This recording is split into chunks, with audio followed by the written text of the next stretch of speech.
are, as it stands, the favorite to win the game. So I want to address it from the other end related to this Super Bowl. It is a rematch of sorts as well. You tell me, Deuce the Scoop, how does Philly pull off the upset and win this game? How does Philly pull off the upset? I think one, you shrink the game by running the ball. I think you run it from a multitude of ways. I think everybody's looking for Saquon. I think this may be the time where you start to pull some stuff out of your hat that hasn't been seen, right? Maybe you go with you see Gainwell a little more. You see some swing passes. You see more RPO. Because a lot of the times when you're watching Saquon, there's some RPO there, but they could do so much more with it. And then maybe this is the game where they say, you know what, Hurts, you keep it, or they start to throw out of the RPO. So I think by literally just taking the same thing that you do and adding some wrinkles, shrinking the game, keeping the ball moving, and going to some quick passing game, so that way you don't let a Chris Jones get involved. And I think that's the way you beat them, by running the ball. And then, I mean, there's only you don't stop Kansas City offense, you contain them, and I think they have the pieces to contain them. So I wouldn't get too fancy. I would play a lot of bend but don't break defense, make them work for it, tackle well. You know, I'm not a guy who's going to say you go press those corners. Like I mean those go press Kansas City's wide receivers. I'm not going to tell you that. I'm going to say you sit back, sit in some zone, go be the good tackling team that you've shown yourself to be all year long, and run the ball. Classic old school football. Run the ball, play defense. That's how the Eagles can win. What you think, huh? Man, I like all that. I like all that, particularly with some different uses of Saquon Barkley. I think he's going to score. It's going to be interesting to see if he breaks off one of those 50, 60, 70, 80-yard run, damn near untouched scores that he's been doing throughout the season. I think somehow you got to make happen what rarely happens. Like, let's keep this in mind. Kansas City has lost before. They are beatable. Like, there's a blueprint out there where they can have a bad game, and it's because you have massaged them into that game by giving them different looks. I think it starts with you got to create some things on the back end that cause Patrick Mahomes, to be good and not great. And I think one part of that starts actually on the front end. As you know, when the quarterback comes out there, he's looking to see what the safety is doing. But I think you can do some of the things like a BYU did against Colorado, with those down linemen and where they come from. I don't want Philadelphia to push him outside the pockets. I think that is where Patrick Mahomes is hella comfortable. Do not get me wrong; he's a great quarterback, so he is comfortable everywhere. But I think the more that you flush him, that's the best part of his game. So I kind of want to contain him. I don't want him to use his legs. I want him to stand there in the pocket and kind of bounce around and look downfield, and then try to make something happen. Try to force him, into a riskier throw that he's comfortable at. But what I want to do is just remove the ability of when the play completely breaks down, he runs for 10 or 12 yards and then does that Patrick Mahomes slide, which just, man, sucks the life out you when he does it. I don't know what it is about his slide, Deuce. I'm just like, damn. Like he got away with another one, especially when it's 3rd and 9 and he run for 12 and it wasn't nothing to throw to downfield. I think that got to get a turnover, whether that is a fumble or interception. I do believe it's more difficult to bait him into interceptions. So I'm telling all of my players upon tackling, even if it means the runner is gaining another 2 or 3 yards, I'm fighting and punching for the ball on contact. Like I got to get a takeaway. If I'm Philadelphia, I have to increase my number of possessions to not only increase my odds of scoring more, but to take a possession away from them, because they're gonna get 3, they're gonna get 6. Like, they do something with the ball every time they get it. I do think Vegas is right. I do think Kansas City should be favored in this game, but not so much so that Philadelphia doesn't have a chance. We talked about it before, Dukes. This Kansas City team, man, has set a record for most wins by 1 score or less. Eventually, that has to catch up with you. Yeah. I like what you said there. Now I'm gonna give you a different. You tell me this. This is a little different than what we usually do. I just thought about this. If Who do you think wins the game if Jalen Carter and Chris Jones swap teams? Man, that's a good one because you know what it makes me do? It makes me admit how dominant Chris Jones is. Mm-hmm. Because I think if Chris Jones goes to the Eagles are now favorite. Ooh, yeah. Yeah, Okay. like I had never looked at that way, Dukes. Like that's one of the things I've often done when I'm scouting and as you do with your breakdowns, I try to examine who on the other team I would want on my team or who on the other team could, like in this college situation, covering Colorado or Jackson State or whoever. I look at who's on the other team that could even make it in our locker room, make it in our culture, who brings something to the table. And when I look on that other side, outside of, of course, the obvious and Patrick Mahomes, but you got a damn good quarterback, it hurts. Man, Chris Jones is that dude. Like if Mm-hmm. he goes over there, it's kind of like when the Cowboys, got a Charles Haley for the 49ers. They got a Deion Sanders for the 49ers. It literally flipped the outcome of the game. You go back Mm-hmm. to the next year, instead of losing, you win. So you just made me appreciate something, how dominant Chris Jones is, because I think if he flips, if he were on the Eagles defensive line, the Eagles are not a favorite. And you know what? I agree. I think that, and it's not only just because of Chris Jones and who he is, but having that type of defensive presence on the interior with those young guys, I think Chris Jones makes Jordan Davis better. I think there are things that Chris Jones can say to Jordan Davis that Jalen Carter can't quite say yet, right? Jordan Davis was the big dog when Jalen Carter got to UGA. So seeing him in the NFL, I'm not sure if Jalen Carter, even if he's going to be that type of vocal leader, right? I would love to see those two guys play together. I wish Jalen Carter could figure out a way to play under Chris Jones, but looking at how he elevates the play of that whole defense, he's basically the Pat Mahomes of that defense. He's the guy that's going to elevate the play that of the whole team, and that that when he's on the field, you have a chance to get a stop because he'll do it himself. And I just think, I'm gonna have to agree with you on that. I think Chris Jones right now, and I'm not saying that this ain't a potential. This is about winning on Sunday after next. Right now, Chris Jones is the most dominant interior player in the NFL since Aaron Donald left. And I think right after him, as far as being dominant, I mean, now we forget about, man, Whitschuyler had a hell of a year, man. Nobody talked about it because he played for the Giants, but Dexter Lawrence went off this year. Like, He we did. finally saw the athleticism. But right after that little pocket right there, you got to go Jalen Carter. So I think it's good. It'll be good to see almost like the now and the future. Because I don't see anybody in 5 years. I don't see any new rookies coming in that are going to be able to block Jalen Carter in 5 years from now. Once he gets all his pass moves, he gets more of that grown man weight on him. Like, he's a big kid now, but he's just not even, he's 22, 23 at the most. So by the time he gets to be 26, 27 in his prime, I don't think nobody in the league will be able to block Jalen Carter. But as for right now, I got to say it's got to be, I agree with you. I think Chris Jones, if they switch teams, the Eagles will win. Man, I got to give you a hats off. You're saying you agree with me, but you're the one who posed the question. Excellent question, because I had never just considered that before. Who could switch teams and flip the odds. And Chris Jones, to me, man, is the right kind of dominant. And I say this with admiration. He's the right kind of crazy. When you look at him with the helmet off and look in his eyes on the sideline, it's like, damn, I'm glad he with me.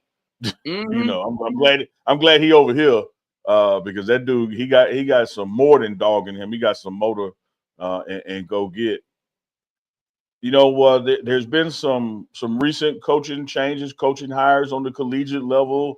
Mm-hmm. We've talked ad nauseum about Coach Prime's lack of an extension at this point, but there's another impact out there going on in college football where you see more and more professional former NFL players who are joining the coaching ranks, starting at HBCUs. Deshaun Jackson is over at Delaware, Michael Vick at Norfolk State. And although it was announced last week, the official press conference was today with Terrell Buckley, a former teammate of Deion Sanders down at Florida State, also a Thorpe Award winner, is now the head coach at Mississippi Valley. You tell me, Phillip Dukes, the prime effect of these high-profile NFL players joining HBCU coaching staff, is this the cap? Is it over, or is it just the beginning? No, I think it's just beginning. I think that And I think more so than giving these players a chance, is Terrell Buckley is a bit different with his resume. Like now, giving guys who haven't had any coaching experience, I think that's the direct prime effect. The prime effect in Terrell Buckley's case is Prime showed what can be done at HBCU. For a guy who came from who coached at Ole Miss, who's coached at Akron, who has on the field experience at the coaching level, GA at Florida State under Chuck Amato. And I think he got back with him at Akron, if I'm not mistaken. But Terrell Buckley's been coaching for 15 years. He actually was like the last head coach of one of the USFL teams, Orlando somethings. Forgive me, y'all, for the UFL team. But yeah, Terrell Buckley is one of those guys who Coach Prime made HBCU UFL team. But well, what was it? Hold on. Oh, you good? It was just a reverb. Okay, my bad. Yeah, so Coach Prime is one of those guys who made those teams attractive. And I think that the way that what he did at Jackson State, where he's shown that you give me the clay and let me mold it. And I think that's what you see. And I think that's where Terrell Buckley is, where Terrell Buckley, like Coach Buckley, he could have stayed in the power forwards. He could have said, you know, I'm going to wait, go get another. He could have came to Colorado. You know, there's a lot of things that he could have done instead of going to take that head coaching job. But being under, but under Coach Prime's influence, he was able to see what he could bring as far as, because he has a reputation of being a big-time recruiter. When you go back and look at what he brought in, his secondaries traditionally, he's recruited well and they played well. He's been a good coach statistically. So I think that as far as a guy who had the trajectory to go and be a defensive coordinator, eventually a head coach on the Power 4 level, as far as or not even Power 4, just FBS football, him going to take that head coaching job at Mississippi Valley State provides another avenue to bigger jobs. And I think that's what's more important than anything when it comes to Coach Prime's influence is he's created another avenue to go from HBCU to Power 5 or Power 4, Group of 5 or Power 4 on the FBS level. And I think that's where the influence lies. What about you, Hunt? Yeah. I think it is certainly attributable to the Prime effect, but just like you're saying, Terrell Buckley kind of has an asterisk by his because he had already been in those coaching ranks. When you look at Michael Vick, Deshaun Jackson, and Deion Sanders, you know, given that first opportunity to coach, Eddie George, Tennessee State, given that first opportunity to head coach at an HBCU is one category of it. And then this Terrell Buckley is a kind of an offshoot of that because of the experience he already had. Having said that, it's all under the broad category of the Prime effect because whether it is the administrations who now consider, you know, a premium on NFL experience and having been there, done that, whether it's your collegiate or NFL career, as well as the coaches themselves who are now more open-minded to applying for an HBCU job and pursuing an HBCU job and letting the headhunters out there know, their agents out there know, oh no, man, like I'm down to coach at FAMU. You don't just have to shop my name around, you know, to UAB or La Tech. You know, I will certainly, you know, coach at a HBCU. From that kind of talk to outright deliberately pursuing it, I think is a new wave, if you will, a new vibe, if you will, that doesn't exist if Deion Sanders doesn't land, you know, at Jackson State some 4.5 years ago. So it's certainly a connection. I think what Buckley brings to the table, you know, a lot of folks out there probably don't remember his playing days as much as you do with Deion Sanders, because as Troy Aikman said, Coach Prime has found a way to stay relevant long after his playing career, even higher than his playing career. But some of those parents out there, young people, they remember T-Buck, you know, Florida State. They remember what he was capable of. And for him to be coaching at Valley and be a Mississippi boy, like he's, you know, born and raised in Pascagoula down on the coast. So it's a homecoming of sorts, even though Valley's in North Mississippi. And what I really love about it, man, he knows what he's getting into. Like he from Mississippi. He knows Valley is lacking in some resources and some opportunities, and he still wanted that job. And I think it's because of how you bow tied this thing on the end. If Deion Sanders hasn't proven anything else, and in addition to that, Vincent Dancy hasn't proved anything else, is that you can get a bigger job from coaching at a HBCU. You look at Eddie George at Tennessee State, who was just interviewed by the Chicago Bears for their head coaching job. And so now there's a new branch in the timeline of coaching, a new branch in what can happen potentially as far as brothers getting a shot at the HBCU and being able to parlay that into a Power 5, Power 4, NFL, you name it. Michael Vick even said it during his announcement that, he wants to make Norfolk State the biggest and best program it's ever been, but he wants to be bigger in his coaching career. He wants to move up, and that's his drive. So that starts with proving that he can do it at this level. And I don't think there's anything wrong with that, Dukes. A lot of people get offended when folks are saying, this is what I'm doing right now, but I want to go here next. I want to surround myself with people that want more than they currently have. I don't need to be around people, friends, family, relationships, partnerships with content creation like you and Chico. I don't want to be around nobody who is just content and happy with where they are and not striving for more. So when I hear Coach say, yeah, man, I'm doing this and we're going to do this damn thing because what I'm trying to do is ABC. What I hear is the same thing I hear out there in the corporate world. Nobody wants the current job they're in. Everybody wants a bigger and better job than they got. And I think that's what causes you to do a good damn job with the one you have. So I love when I hear talk like that. So shout out to Terrell Buckley and Coach Prime for that ripple effect of the prime effect and these opportunities open up. I got one for you, Uncle Neely. You tell me, in the NFL draft this year, after Shedeur and after Travis, or Travis and Shedeur, however it goes, who is your number 3 pick? You talking in general across the board, or are you talking about Colorado? Who the next Colorado player to go? Across the board. Well, I got to say that based on the current top 5 with nobody trading around yet, that the need and demand for a quarterback is still out there.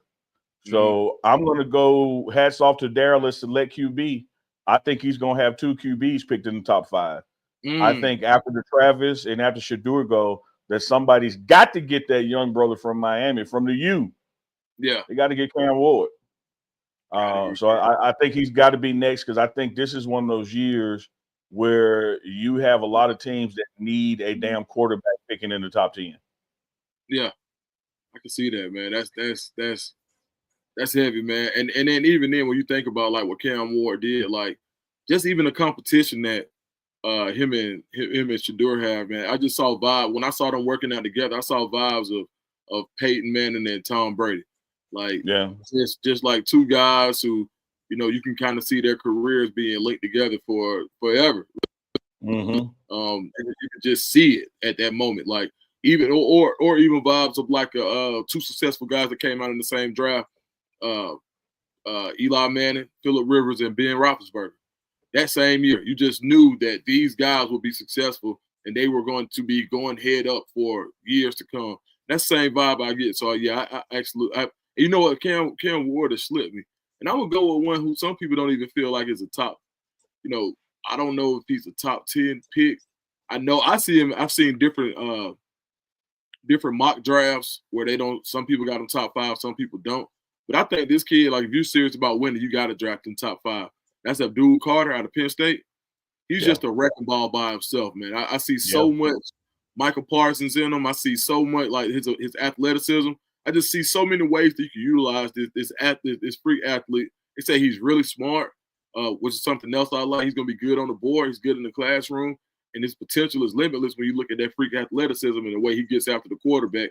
And we all know that once you pay a quarterback, then you pay to protect the quarterback.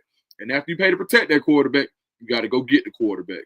And I think that if I had to pick third right now, I would go with Abdul Carter for somebody who can immediately get to the quarterback. And I'm saying that as a Falcons fan who were last in the league in sacks again. So, man, if I had anybody that I could draft and trade to the Falcons in my dream world on my Madden 25, it would be Abdul Carter. A dog. I love that. I love that. And here's the notion. Let me step back from it. Let me go up 30,000 feet.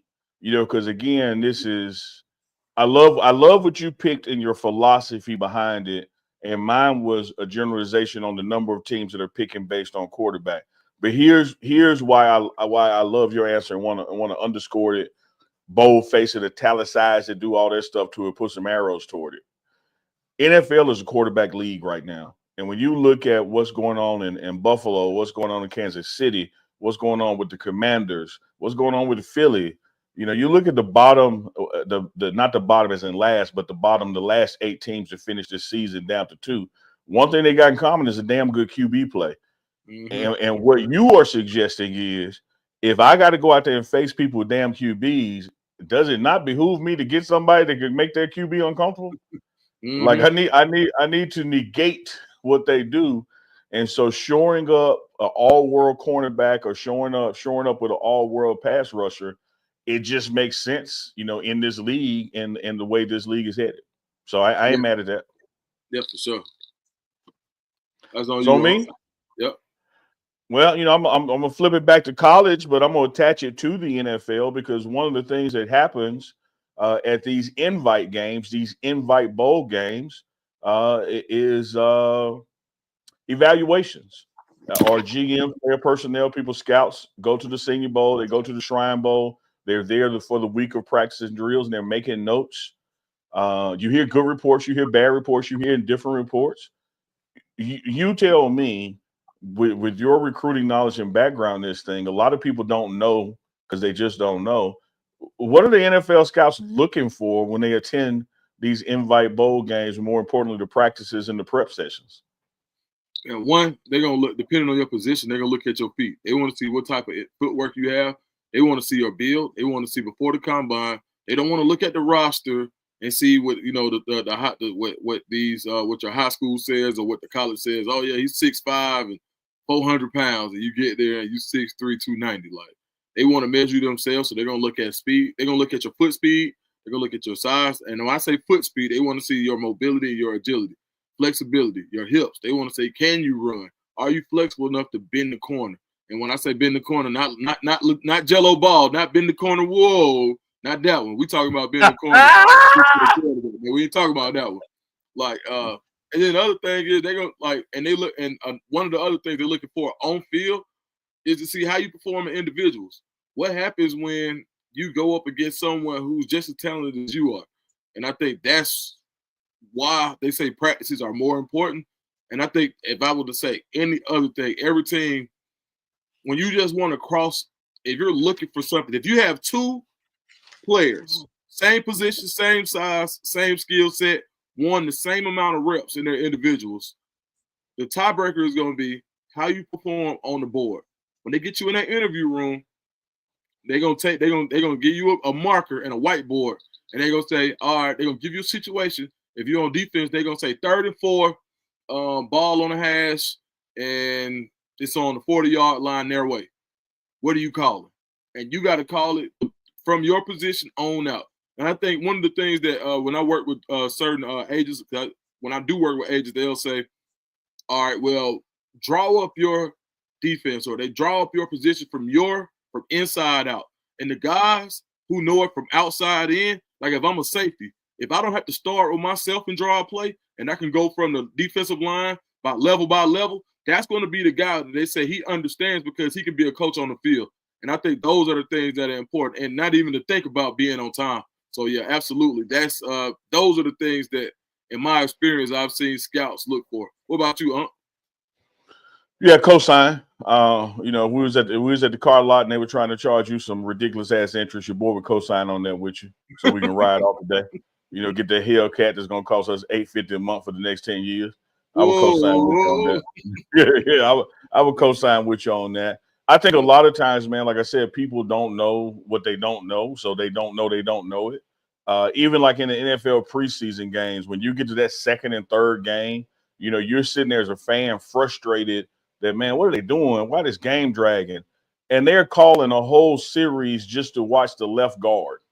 Like, they're not interested in the completions. They're not interested in the running back, the tight end. Like, they just call 4 plays in a row so they can watch and see what this left guard does. And so it's the same thing with these showcases.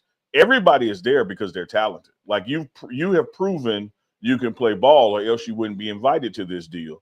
Now that we're all here, let's see how we look compared to the group. It's like you said, we want to see the eyeball test. Your school been telling everybody that you're 6'3", but now I get to stand next to you and I'm 6'3" and see if we're the same height or not. So you have that going on. But I think it's what Coach Prime has preached. It's all about practice. It's all about body language. It's all about effort. Again, we know you got talent. You wouldn't be here if you didn't have talent. So let me see how you respond to these NFL coaches coaching you and telling you to do something quite different than what your college coach just told you to do. And how do you respond to that? And I know, I'll tell you this, Dukes, there's been a lot of praise for Colorado players and even criticism, for Colorado players specifically, thrown at Shiloh Sanders. And one thing I'll say is, I know I'm damn good at what I do, Dukes. The Lord has blessed me. I can run my mouth. But you could string together just this week a highlight reel of me saying KFC, Kentucky Fried Chicken, instead of Kansas City Chiefs. So if you're looking for it, you'll find it. You can make a low light reel and a highlight reel because you don't even know what's taking place at practice or what the assignment was. But the upside is that the people who are there, the true evaluators, the player personnel folks, the scouts, the GMs, they're hearing what was called. They know where the person is supposed to be and what the person should have done. So some guy out there, with a startup podcast and his phone in his hand, putting out information that somebody looked bad, really doesn't even know, what the hell he's looking at or what's being evaluated. So we have to make sure that is a known thing. But I think on top of that, man, you nailed it. What these folks are looking for. Can you play individually? Can you get in the interview room and get on that board and with the marker draw the play out and discuss the play and explain the why and answer some what ifs if we change it? How did you perform on the field when things went well and when things didn't go well? How coachable were you? Did you arrive early? Did you leave once it was over? How did you get along with other folks? Did you stand off by yourself? Did you work the room? There's so many things that goes into these evaluations that are just above and beyond how someone may have looked at a practice. And I would dare say to you that there are many situations that to the fan eye where somebody looked poor at practice and they were graded exceptional by the scouts who were watching because the scouts know what the hell they're looking at. Man, and one other thing about Shiloh too, man, when I watched Shiloh film, I went and looked at the lowlights, right? And I saw it. I'm like, bro, you could have did that. You could have got them same lowlights for 80% of the safeties there. Like they saw a drop. They put a drop pass and he was safety. Bro, come on, dog. Like it ain't like it was it's not like the ball was here. The ball was behind. He comes out of his break. The ball's behind him, and then he reaches back, and then Shiloh runs back to get the ball instead of letting it sit because he's doing what you're supposed to do. And they like, oh man, look at this. Shiloh versus a slot receiver. And there's like, okay, how often do you think that they have a nickel back now? And most teams come out in nickel for a reason. If you go look back and you go see last year, my man, the slot back, the nickel corner from the Jets, he literally just got paid as a nickel, highest paid contract nickel ever. Shiloh is a safety. Okay, so a guy, first of all, he took on the challenge. Second of all, his feet weren't horrible for him to be going up against a slot receiver. We're talking about a jitterbug, right? All right, cool. When we saw Shiloh against tight ends, which you will see a strong safety play, Shiloh did well. So when you see him, and so if you see a safety, and you go look, and I ain't just being biased. I'm keeping it a buck. Like, bro, like, yeah, that was something. There was an agenda behind it. And I'm not gonna sit up here and act like it wasn't. Now, do I think that Shiloh is safety in the draft? No. Do I think that he's the worst safety in the draft? No. Do I think Shiloh gets drafted? Yes. Do I think there's a home for Shiloh? Yes.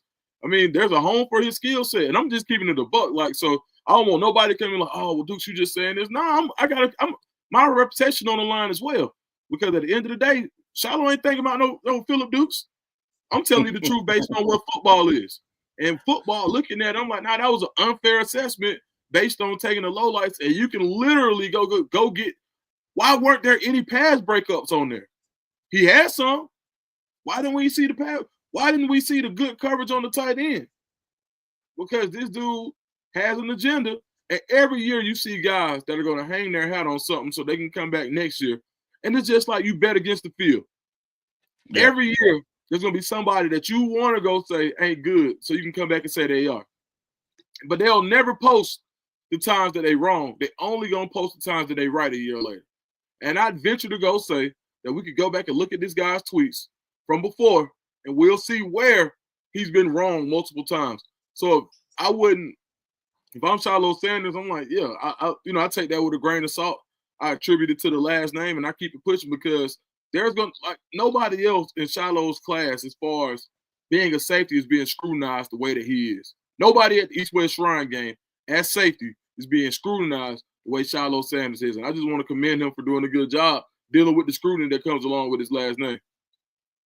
And for me, the final points you made there are the number one points. If what I'm looking for is what I'm looking for, and I'm looking for a player that can handle that scrutiny, that can bounce back, and he's proven that throughout his college playing days. And I'm like you, Dukes. When I look around, and it's not even just safety, you can expand it to other positions. Nobody out there is being scrutinized for the negativity. You got receivers out there getting a lot of praise, rightly so, but they've also dropped balls. They've also had a busted route. But when you have someone who is sitting there deliberately, intentionally looking for the mess ups so I can make me a reel on mess ups and I can go out there with this point like I'm some expert that knows what I'm talking about, it's another example of the prime tax. It's a tax you pay. In this case, your last name is Sanders, Shiloh. So it's a tax you pay for being a Sanders. And then when people try to attack, you or me saying we're biased about it, when all we're really doing is just pointing out the facts. Like when there are plays made, show those. When there are plays are not made, show those. But when you just go totally one-sided, it shows you an agenda.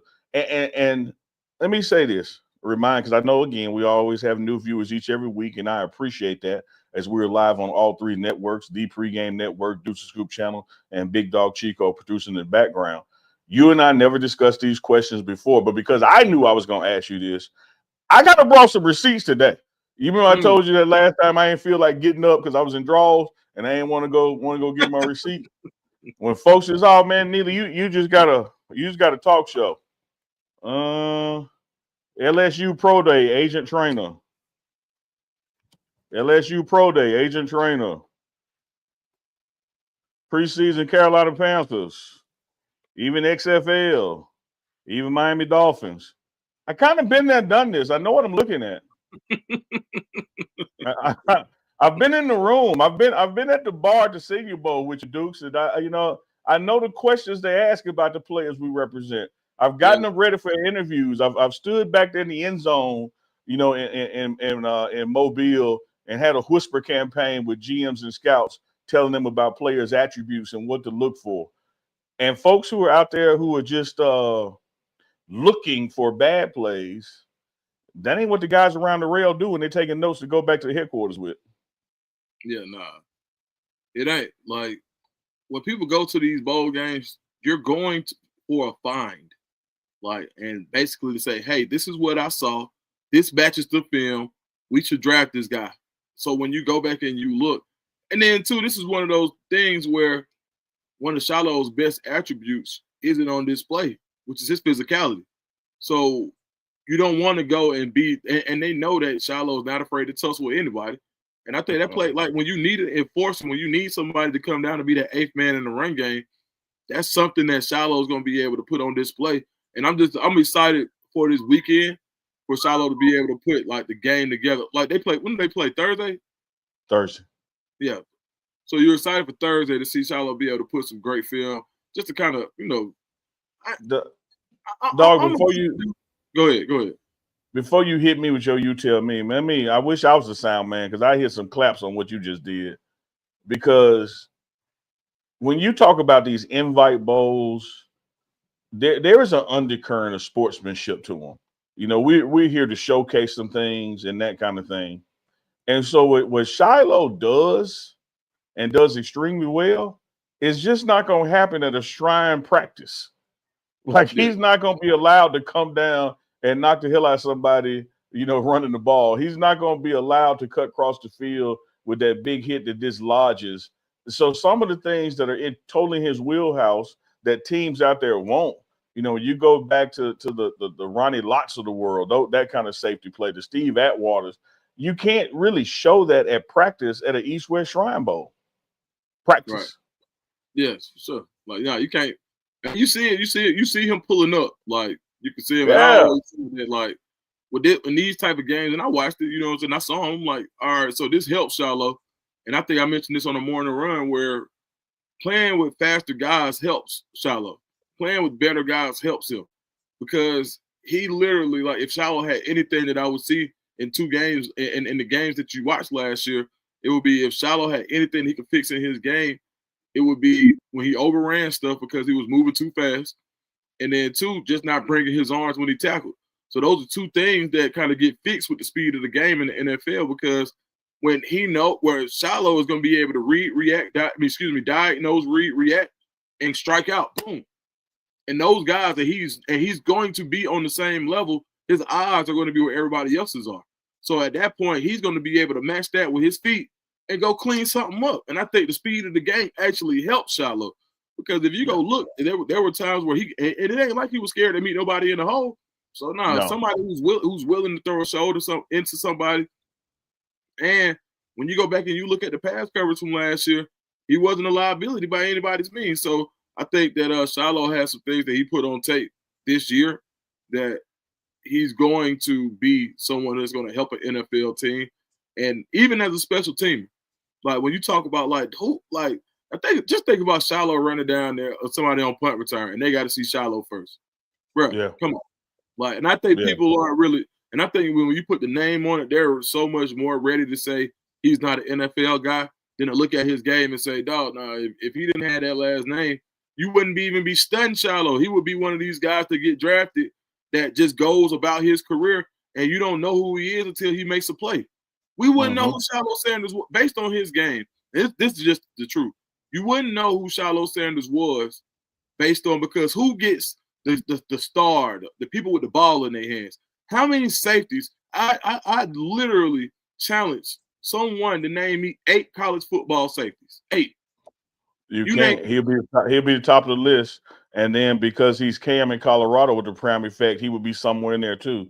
And that is the part and parcel where you just know as evidence, of the reciprocal, the opposite that is of the prime effect, where you get that prime hate that anything Sanders related is gonna have that prime tax on it, and that's just part of it, man. Like that is just part of it. And I think that. I think that Shiloh knows it. Prime knows it, and so he's surrounded by people that are keeping in the right spirits out there doing his thing as they go into the final practice in the game. But I just think it's one of those things from a reporting standpoint because a lot of these folks with internet access and a camera in their pocket, they try to purport to be journalists, but they're not doing journalistic things. Is quite biased and totally removed the fact. Right. Yeah, no, it's on you. It's on you, big dog. Yeah, I think I just want to close that out. Just the last thing is, I hate it for them boys sometimes, man, because they really just don't get a chance. I know it's a lot that comes along with being like with Coach Prime, but I hate that, man, because man, sometimes I be feeling like Shiloh really just wants to go out and play football without all the extra stuff. Like to be honest, that's very true. Yeah, sometimes I could just look and tell you like, damn, like. I just want to go play ball, man. And judge him without the last name. And I think sometimes people aren't able to do that. Think about Bucky. All right, cool. I'm gonna put you on one right quick. All right, so Bucky, people don't even realize they act like Bucky wasn't successful as a football player. Like, bro, that man went to Houston and was getting off, bro. Like, they forget about this, right? Like, Coach Prime's first D1 football players weren't on his team right now. It was Bucky. Yeah. So, okay, the same guy who's training Coach Steph, who played at Western Kentucky, the same guy who's training Will Shepherd, same guy that's training LaJohntay Wester, same guy that's training Jimmy Horn Jr. at XPE down in Lauderdale, right now was at the prep school that Bucky went to and said, bro, listen, you like when I interviewed him, that's Coach Steph Brown from TSP. Go check out that interview on Pregame Network on my channel. When I interviewed him, he was like, hey, dog, he said, I'm going to put you on one. He said, man, Bro, Bucky was killing that prep schools. He said, "Nah," I said, "Nah, dude, I know what it looked." He said, "Hey, well, hang on a minute." He was like, "Listen, like this is my partner, little bro, like Oakland City. He telling me the truth. This wasn't on camera. This was just him talking to me." He said, "Nah, bro, they be hanging on the man." He was like, he was getting off. He said, "Matter of fact, we need to put it back on the interview." I said, "No, I'm gonna save it. I'll say that one."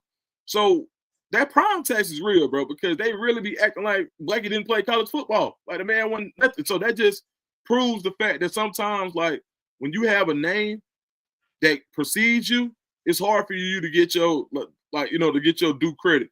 So I do want to just go ahead and give a shout out to them boys for like even so what Shadur's able to do, that just makes it 10 times as crazy because nobody like people literally don't like Deion Sanders. I ain't never met nobody who just said I can't stand Archie Manning. Like, you know what I'm saying? Like people don't like Deion Sanders before he get to anywhere. So like the teams that who drafted players who had fathers who were successful at that level, none of them got the hate that a Deion Sanders got. Like it is what it is. So man, shout out to them boys for staying resilient. Hey man, it's all good. You know, sometimes that blessing come with the opposite part of it. And you know, you talk about Bucky in his playing days. It's the same thing even with his video work. You know, when his brothers were playing at Trinity and Truth, who was doing all that filming? Him. And so people like they see it now and think it's brand new and think it's like a hookup from the head coach. But he been doing it. He been filming, you know, his brother's success after his playing days was over. And I just leave it at this, Dukes. Moses wasn't no regular Hebrew. Dr. King wasn't no regular preacher. Deion Sanders wasn't no regular cornerback. Sometimes shit just come with it, dog. Mm-hmm. Yeah, part of it. Yeah. Yeah, it's just part of it. All right, I'm gonna change it up for you right quick. Right now, you at a party, and let's say the age range at the party is from 20 to 40, 20 to 50, 20 to 50. You at a party, 300 people there. They give you the auxiliary cord. You got to pick one song to turn it up. What's your song to turn that party up? From 20 to 50.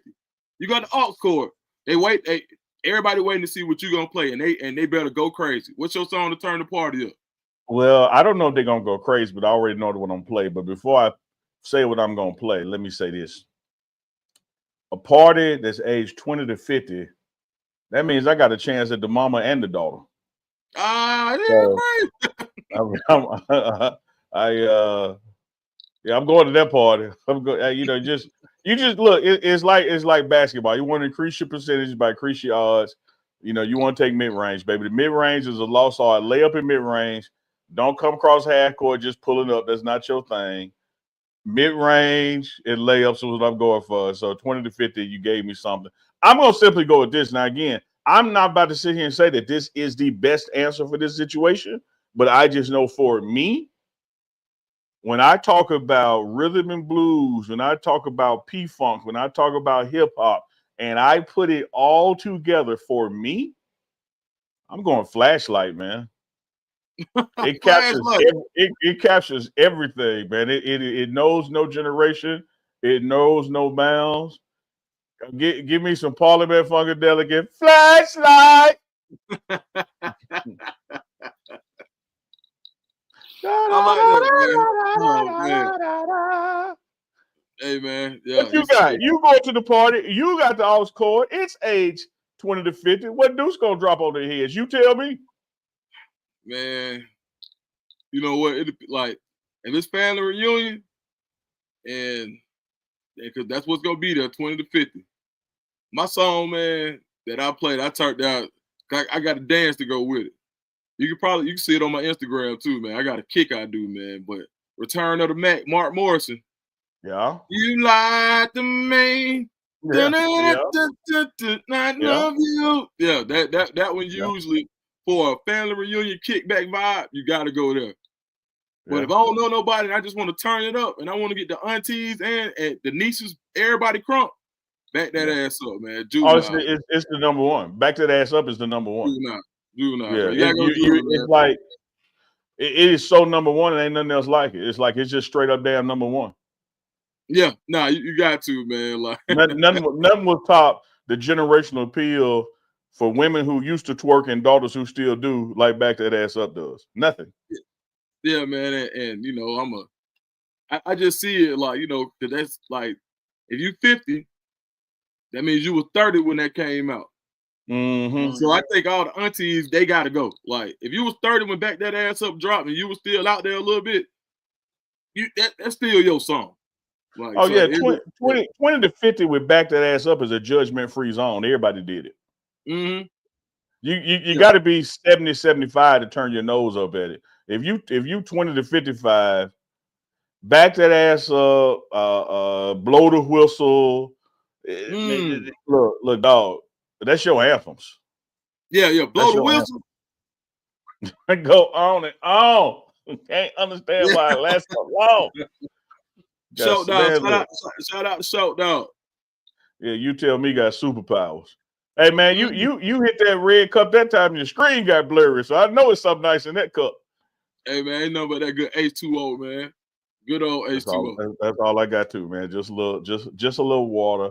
Just a little water. Hey man, you know what we do on You Tell Me when we get ready to close it out. Let me give a couple of shout outs first. We're coming to you live on all 3 networks. Big Dog Chico, shout out to the super producer in the back, Big Dog Chico. We live on his channel. We live on Duke the Scoop channel, live on the pregame network, simulcast as you call it. Make sure you subscribe to all 3. Like and subscribe and hit that notification bell because exclusive content is dropping tomorrow morning, because Monday, Wednesday, and Fridays, we got a new show the 3 of us do together called The Morning Run. So y'all get ready to check it out in the morning. As we always do, Duke the Scoop, you got the last word, brother. Take us the F up out of here. Man, hold on. Let me think about this one. All right, to take us out, this for anybody who wants to make it forward. It's your attitude, not your aptitude, that determines your altitude. And I'm gonna drop the mic on there. Bam. Always got my man Duke the Scoop with that final word. Big Dog Chico, let's ride up out this thing, man. We out. Appreciate y'all. One love. Peace out in the chat. I can't figure this out. Like help me out. I'm trying to understand, dude. What the hell is going on? Tell me. So that's the name of this partnership. You tell me. You tell me. You tell me. You tell me. You tell me. You tell me. You tell me. You tell me. Live on Mondays. You tell me. Live on Mondays. You tell me. Live on Mondays. You tell me.